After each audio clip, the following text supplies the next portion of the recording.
Welcome to the TCO Method, the only show focused on helping you massively increase your net operating income. I am Andy McQuaid, and thank you so much for tuning in to this episode of the podcast. The last couple episodes, we talked about budgets, planning, insanity. All right, not insanity, but it can feel like it sometimes. What I want to talk about today is a shift back to something that we talked about a couple weeks ago that can impact your NOI if you use it right. And we did a couple episodes on who's on your team, how much is your time worth, all that other fun stuff. And this one I want to talk about just because it can increase your NOI because of the people you're going to put on your team. But there's a component missing from a lot of people's planning and execution on this piece of the puzzle that we need to discuss. So there's the saying in real estate that you see every day where your network is your net worth. Yes and no. Your network can be your net worth if your network doesn't suck. Quite frankly. Well, what do you mean? My network doesn't suck. I know 6,000 people. Okay, do you really know 6,000 people, or do 6,000 people really know you? For one. Because it's not the quantity, it's the quality. And there's another thing I see parroted, literally parroted with no actual understanding of the meaning online all the time. And that's, you're going to become the average of the 5 people you spend the most time with. Okay, I believe that. Sure. But it's not necessarily talking about work by itself specifically, not your business network. It's talking about your personal life. So there's 2 things I want to talk about today. This whole your network is your net worth, and how people don't actually understand what that means, but they parrot it religiously. And the whole you're going to become the 5 people you spend the most time with, because people seem to have a really hard time with understanding exactly what kind of sacrifice that takes to make happen. There's people who will swear that your network is your net worth, but they're really bad at actually doing what it takes to use their network to influence their net worth. There's 2 things that happen. There's the human tendency, because we're basically machines, we're programmed, right? What we take into our brains and what we absorb through the people we hang out with and what we allow to influence our minds impacts how we think, and then it impacts how we perform. So there's people with massive networks that say they have hundreds and hundreds of friends, that say they have, thousands of people in their network, but really it's just an email list or a phone number list. And when they need something that they think someone on that list can help with, they'll call them. But they don't actually do anything for anyone to pay that forward, pay that back.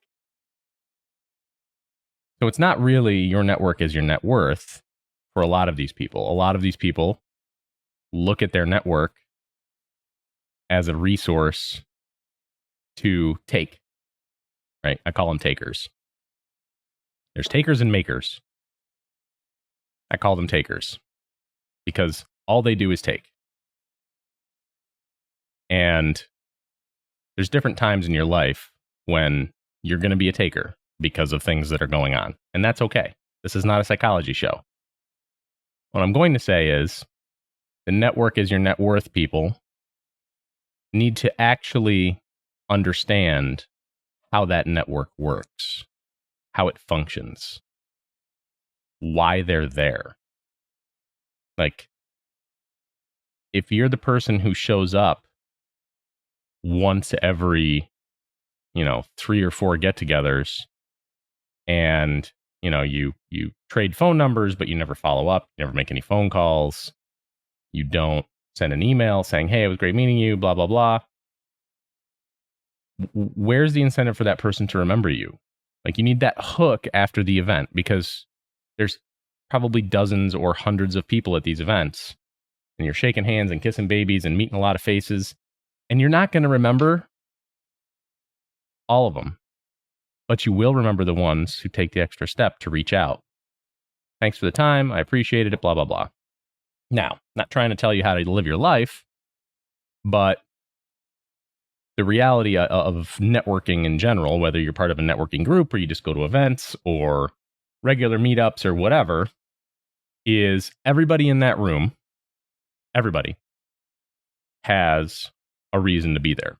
Nobody goes to any type of anything involving networking, work functions, you name it, without a whiffum. A whiffum is a what's in it for me.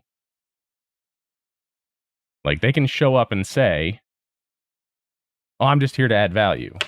But you're not.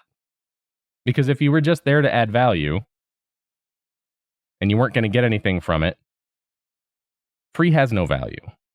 So you can't add value if there's no skin in the game for you. You're going because you want to expand your network. You're going because, or they're going because they want to find people that they can do business with, or that they can work with, or that they like personally, that they can hang out with, right? And we'll get to that later on. The 5 people you spend the most time with are going to be who you become and how successful you are. Your network is going to be exactly like a job in corporate America or day-to-day life in your neighborhood. There's going to be a couple percent are going to be really high performers. They got it going on and are genuinely there because they see value for themselves and they like to build a two-way relationship where they can give some value to somebody. Then you're going to have the 10 to 15% of the above average performers who are hot and cold, but making moves in the right direction. And then you're going to have another maybe 10 or 15% of And then the bottom 50% are there because they're takers. They don't want to do the work. They want somebody to carry them across the finish line. They don't want to learn. They want to know somebody who does something so that they can copy them or get in with them and have them drag them across the finish line. No one is going to drag you across the finish line. No one good. The top performers are there because they realize the work it takes to get there. And they also know how to identify somebody who's a taker. And they're just not going to drag you across the finish line. I'm sorry. And that's true in your personal life also. So we're going to rewind back and stop talking about personal stuff and keep this on the networking group for another couple of minutes. If you're going, there's a ton of these masterminds, which, by the way, a mastermind is like 4 to 6 people, all peers, all helping each other succeed, sometimes run by somebody who needs that but is good at organizing. So that's a mastermind. If you're in a room with 350 or 400 people or even 24 people and there's somebody running it, that's a seminar. Okay. Or a master class, maybe. But that's the same thing as a seminar with a different name. So let's get that out of the way right away. There's no such thing as a mastermind where there's somebody running the show and telling people what to do who's not also participating actively in it and paying the same amount of money into it as everybody else. Those are seminars and coaching and individual people making money. The end. The networking people who go every single time and help run those shows. There's a whole bunch of people out there telling people to go out and start a group, start a get together, start a meetup. It does take work. It does take effort. You are sort of giving back because you're creating opportunities for people to get together and network. And the whiffum is that you're building your brand, your authority to do that. However, Sometimes it works out, sometimes it doesn't. There's a lot of groups out there doing, especially in real estate. God knows, half the real estate groups out there are gurus doing a local meetup so that they can sell coaching, which, while there is a need for in some cases, and there is value to the $30,000 a year coaching, $40,000 a year coaching programs, the reality of it is that most of the people, and I'm not kidding when I say most, it's like 93% of the people who go through those programs never get to the point where they're successful in the things they're taking the program for. So, you need to be good when you're doing networking at being present, not just looking out for yourself, right? Don't just look out for number one, but you need to be making genuine connections with people that are doing something that you want to do. Being in networking groups for as long as I have, I see people come and go. It's like January comes, they made their New Year's resolutions. They're going to get out and do all these cool things and do all this stuff, kind of like dieting. And then they realize it's actually hard work to make your networking pay off. Especially, it's even harder when all you are is a taker. And they don't get value out of it. Well, here's the trick to networking, everybody. You get out of it what you put into it.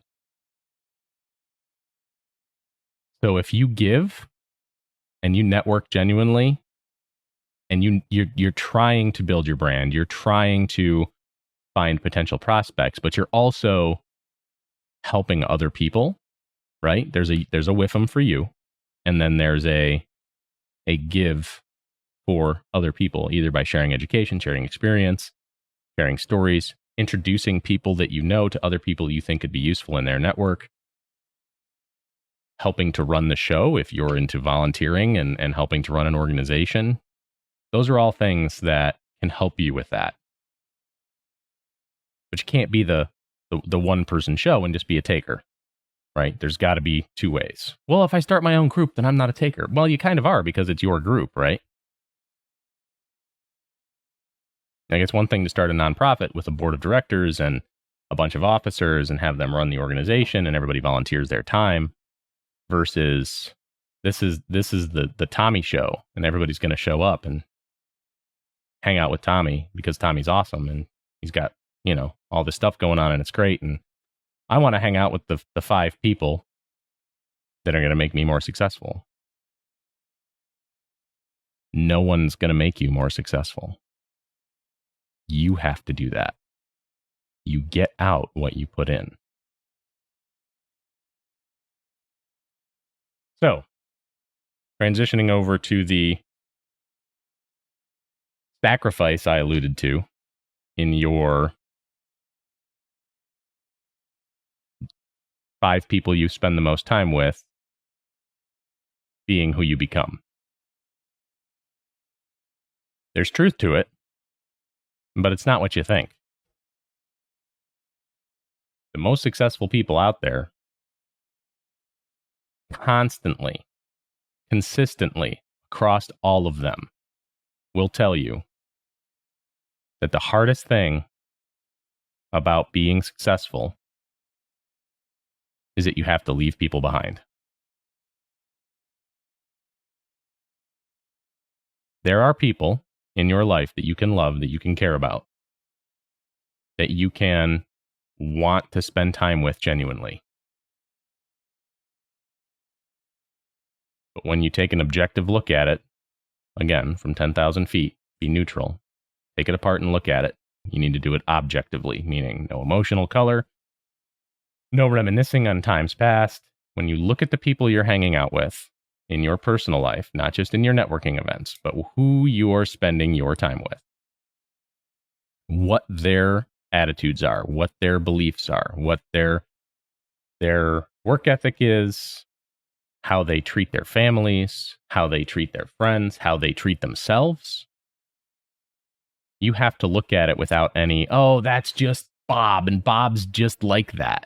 Or, Susie's okay. She's just a little confused sometimes, and it's fine. You, the human being listening to this right now, are a machine. Humans can be programmed. Yes, we're individuals. Yes, we all have our own experiences. Those experiences shape our decision-making process and blah, blah, blah, blah, blah. I'm not going to get into the psychology of it. But needless to say, you are just like a computer. You are garbage in, garbage out. Surround yourself with garbage, and you will be garbage. Your product that you produce will be garbage. Surround yourself with people who excel and are high performers. You will do that as well. Now, the problem comes in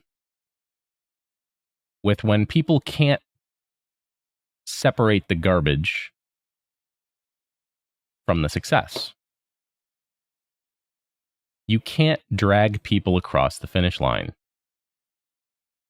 Just because you like somebody doesn't mean you're beholden because of your past relationship to also make them successful. You need to worry about the things that drive you, that give you fulfillment, that make you whole. And I'm not saying not to help people who are less fortunate. I'm not saying not to spend time occasionally with people who need your counsel and need your ear, that you grew up with, that want to hear from you, that respect your opinion. But you cannot change someone who doesn't want to make the effort to change themselves. You cannot pull people with you into success. People have to work for it and earn it on their own. And if you're listening to this and you believe that that's the only way capitalism exists and the only way things work is because nepotism and rich people dragging who they want up the chain with them. Yeah, that happens sometimes. But for the vast majority of entrepreneurs and small business owners, that is not the case. They scrimped and saved and sacrificed and made their decisions based on how they're going to operate and do things down the road because they had some drive, some passion, some fire that determined how their life was going to play out. And they had the grit to stick with it when times got tough. The average small business owner folds within 4 years of opening their business. By year 7, it's like 70%. And by 10 years, it's like 90%. Again, there's some in your business versus on your business. There's not being able to identify and build a good team. There's vetting issues. There's planning issues. There's all sorts of stuff. Because typically, your entrepreneur, your small business owner, is doing what they do because they're good at a technical skill or they enjoy something. It does not always make them a good business owner or a good CEO, CFO, COO type of person. They need people on their team who can help them with that. So your networking being your net worth ties in directly because in your networking, you should be finding people that you want to have on your team that can do the things that you're not good at, that can help you with things that you need help with. Because you don't want to be that 90% of businesses that fold in 10 years. That's not a goal I think anybody strives for while they're laying in bed at 2 a.m, wondering what their future holds. So when you surround yourself with the 5 people that you want to be like, you need to make sure they're actually who you want to be like. What does their family look like? What do their friendships look like? What kind of foundation are those built on? Are they built on partying and getting high and blowing money left and right? Are those the people you want to hang out with that you think are successful? Or are those the people you probably want to avoid because they're unpredictable? When you're choosing who you're going to have on your team, the 5 people you spend the most time with are part of that conversation. Your network is your net worth only if you actually know how to use it correctly. You get out what you put in. The 5 people you spend the most time with are the most important, because if you don't respect certain life choices and certain decisions, why would you want to surround yourself with somebody who's going to influence you to do that? Garbage in, garbage out. You surround yourself with things and people that you enjoy that will make you better, not that will drag you down. And that means that you have to leave people behind. And that's the worst part about figuring out a path and walking that path to take care of your family, take care of your mental well-being, is that you're going to leave people behind. And you can't avoid it. It's going to happen. You can love people in your family and not want to emulate them. You have to be discerning, and you have to judge for yourself. It doesn't mean you have to hurt people's feelings, call them names, point fingers, but you have to be able to discern who's going to add value to your life. Do you want to hang out with people who are blowing coke up their nose every Friday to relax from their work week? Or do you want to work with people and spend your time with people who are a little bit more discerning and that maybe do yoga or exercise or whatever to cope? You have to be judgy. It's your life. It's your success. It's your future. It's your family's success and future. And you should treat it like that. Actions, decisions, they all have consequences. Inaction has consequences. Choosing not to go to that networking meeting because you're having a bad day, if there's no fire that needs to be put out immediately, go to the networking meeting. You'll probably feel better for it afterwards. But only if you're not there to be a taker. Makers and takers. You have to focus on being a maker. And it's going to take sacrifice. You're not going to reach your goals without having to make decisions to walk away from things you enjoy, that you like spending time on. I love video games. Love them. I have to work a lot. I don't have time for them. So now I live vicariously through my 10-year-old. I watch him play sometimes. I will walk through the living room and he'll be playing the new Zelda game. And I think it's the coolest thing ever because it's like Minecraft meets Zelda, and I'm a sucker for that kind of stuff. So I'll sit there and I'll watch for like 10 minutes while I'm getting a drink from the sink, eating my lunch. Don't take these things lightly. There are people in your life and your family that you care about that you're just going to have to leave behind. And they're going to look at you. Some of them are going to celebrate your success. But the people who aren't are going to cost you. And you need to make sure that you are to a point where you can separate yourself from that. Because those are the people who are going to hold you back.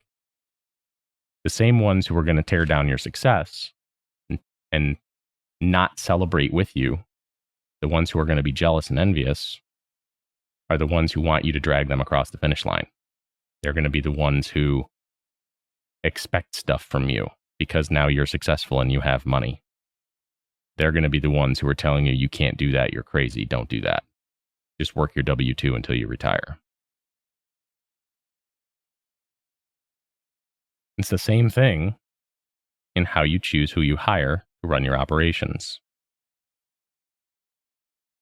You get 50% of scrubs, and then some middle of the road people that are okay, that are decent, that get the job done. And then you've got high performers that light it on fire all the time and want more. And when you look at from 10,000 feet objectively how those people live their lives and choose to spend their time inside of work and outside of work, you start to see patterns of people who are successful and are not. So this show is about massively increasing your net operating income, but also how to help you increase the money you keep. And as a business owner, as a business leader, as an operator, as a functional leader of any type of team, you need to be focused on making sure that the decisions you make, the company you keep, reflects who you want to be seen as and where you want to go. In any event,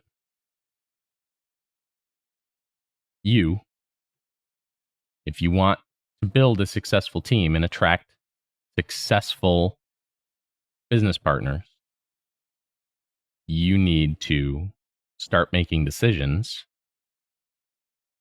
on where you're going to be and not worry about dragging people across the finish line. You cannot create success in someone else. You can only walk the path that you see for yourself in front of you to the best of your ability. And if people choose to do the work to follow you, then so be it. If they get left behind, then that's on them, not on you. And you have to let that go.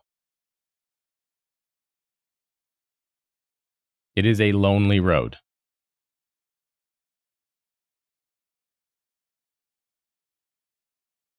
Now that I've depressed everybody on this wonderful Thursday, I'm going to wrap up the show. But I want to make sure that everybody knows they should be out doing networking events, doing personal development of some kind, reading books. It doesn't have to be a business book.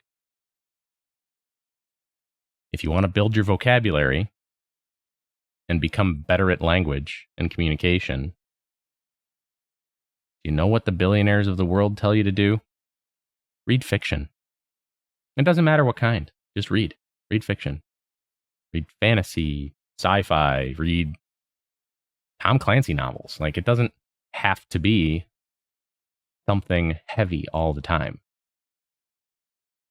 But you get more out of reading a fiction book from a vocabulary and communication standpoint than you do from reading all these books on this shelf behind me. Let's be real. Like, they're all business books. All of the stuff behind me is strategy and operations and understanding yourself and leadership stuff and development. And yeah, there's a lot of crap back there. But get better at what you're trying to do. Keep growing, keep moving forward. Don't let people that you spend your time with drag you down. Look at where they are and determine if that's where you want to be. Look at how they live their lives. There's plenty of rich people out there who make a ton of money that are absolute shitbirds. They are scum of the earth. And I would not want to emulate them in any way, no matter how much money they had. You need to be discerning. You need to be judgy. This is your life, your success, your career, your business, your family's well-being, your generational wealth. And your kids are going to exist in the example that you set. Sometimes that's good, and sometimes it's bad, and it takes them 20 years to figure out, hey, this is not actually okay. Everybody has a path to walk, and everybody has decisions to make, and you just need to do it. And if people get left behind, you can't feel bad about that. That's not on you. You need to take care of yourself and your family above all else. And not apologize. You also can't allow those people who drag you down to continue to do that. You need to find a way to separate yourself from the losers. podcast@tcomethod.com. Give me whatever feedback you got. Please, if you're watching on YouTube, subscribe, ring that bell. If you're listening on one of the every single platform that this podcast is published on, please subscribe, leave a comment, leave a review. 5 stars would be great. 4 stars is okay. 3 stars, I'd rather have you send me an email and tell me I'm stupid. But if you want to leave me 3 stars, do that too. I want you to be honest.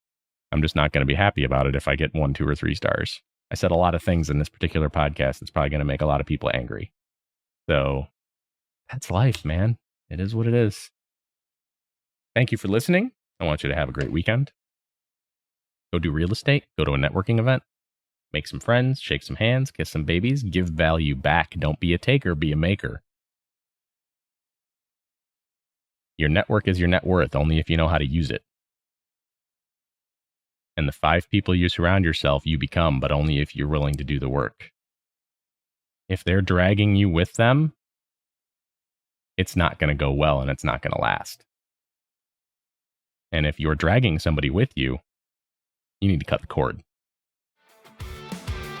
See you next time.